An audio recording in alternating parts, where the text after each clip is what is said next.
So you're considering moving to Alexandria, Virginia, and you want to know the good and the bad, the pros and the cons, all the little ins and outs of it. Well, that's what we're going to cover today. For those of you who don't know me, my name is James Reed, and I'm a luxury real estate agent with TTR Sotheby's International Realty, covering Northern Virginia, DC, as well as the suburbs in Maryland. You can reach me at the contact information below if you have any questions about this list or Alexandria as a whole, and we're going to get into it right now.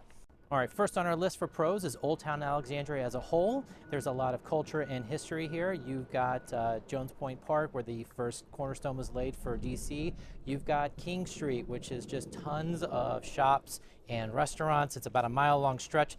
You will not find a more dense area for shops and restaurants anywhere in Alexandria. There's just hundreds and hundreds of them. You've got live theater with Little Theater of Alexandria. You've got Gatsby's Tavern, where you can go and hang out and have a drink in the same spot George Washington used to hang out. You've got the Torpedo Factory, where you have a gallery or galleries of artists where you can go meet with them, discuss with them what they're doing. You can buy art from them. There's just a lot that you can do in Old Town Alexandria as a whole. All right, second on our list is proximity to DC. You are separated merely by a river.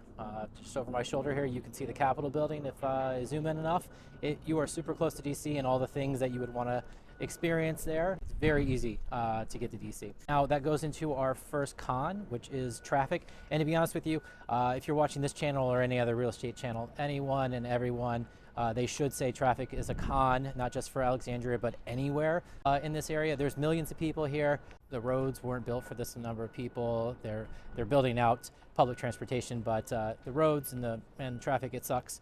It's always going to be an issue for you, but the only way I can say there's a silver lining to it is that you are closer to DC here than anywhere else. You're also close to, say, the airport. You have to pass Reagan on the way to DC, so you're 10 minutes or so from the airport. You're 15, maybe 20 minutes, depending upon traffic from DC itself if you're driving. All right, our next pro on the list is jobs. There are a ton of jobs here. You've got obviously the federal government as your largest employer. You've got other big tech companies like Amazon moving in with HQ2 right across the street in Arlington.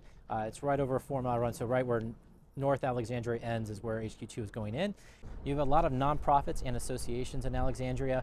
Not a lot of people talk about that, but they're essentially lobbyists for whatever their cause may be, whatever their membership organization is. DC is the largest concentration of that, but for those organizations that don't want to be in DC, they are in Alexandria with a heavy, heavy concentration in Old Town.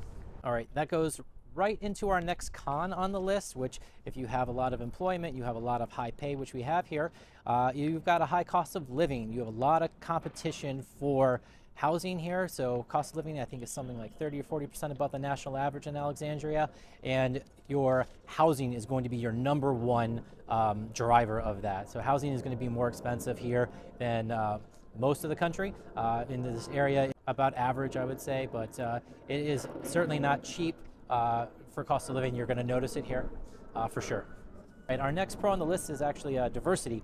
Wallet Hub did a report based off census data. It showed Alexandria was the 18th most diverse city in the country off of its ranking, number 1 in Virginia. So you have anyone and everyone living here, all people from all walks of life, all different family backgrounds, cultural backgrounds. That will certainly affect the dining, restaurants, things like that. You have just an abundance of options here, and in Old Town specifically, you've got a lot of independent restaurants to that effect. So you will certainly get things here that you just won't get anywhere else in the country, thanks to the diversity of the area. All right, and our last pro on the list, because of where we're at, is public transportation. There are currently 4 metro rail stations that serve Alexandria as a whole, with the 5th coming in at Potomac Yards whenever they get around to finishing that one. You've got Metro Bus, you've got water taxis, which you can see behind me. You've got Capital Bike Share, you've got even Uber as an option, and walking. It is a very walkable area in Alexandria. Most of the neighborhoods have restaurants and shops in them. There's a lot that you can get around to without having a car here. If you have a car, that's great, but you don't need one in Alexandria. You can certainly get around without it, thanks to public transportation as a whole. All right, and our last con on the list, and it really depends on where in Alexandria you live. There's a portion of it where flooding is a concern when there is a large storm or rain for a great deal of time. Obviously, that is a individual by individual, or that is a by house basis, or what neighborhood you're in, and that's something that I could certainly help you with if you're looking to relocate here or move here from a different part of the area. You just have to be conscious of what areas flood and which ones don't. But it's not something I would lose a lot of sleep over, but it's something that you can't exactly ignore. Well, I hope that helped you with your research as a whole for the pros and cons, the good and the bad of Alexandria. If you thought I missed anything, there's something else that you want to bring up, please put it in the comment section below. You can always reach out to me directly. My information is in the description box below, so you can call, text, email, schedule a Zoom, whatever is most convenient for you to get a hold of me. And until next time, I hope to see you around town.